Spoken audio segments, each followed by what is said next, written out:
মশাল নিয়ে রাজপথে আন্দোলনরত জুনিয়র চিকিৎসকরা। আর জি কর থেকে শ্যামবাজার মোড় পর্যন্ত মিছিল।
সময়সীমা দিয়েছি সুপ্রিম কোর্টের হিয়ারিং এর অবধি।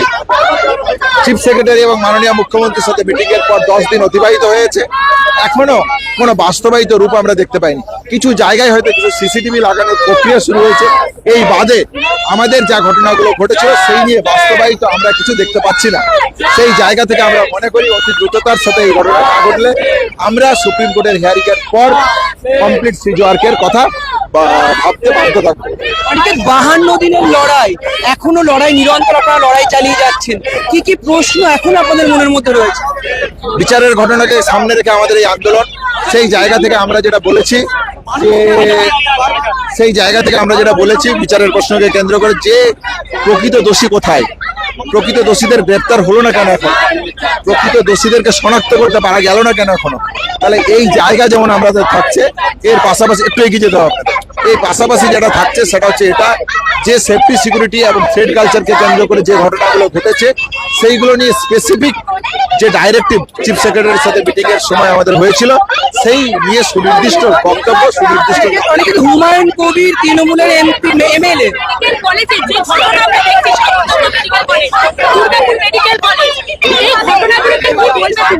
হ্যাঁ, আমরা এই জন্যই বলছি যে সুরক্ষার প্রশ্নটা আজ কতটা বিলম্বিত, সুরক্ষার প্রশ্নটা কতটা আনসার্টেন, আমরা সেই জায়গা থেকেই বলেছি যে অতি দ্রুততার সাথে সুরক্ষার প্রশ্নকে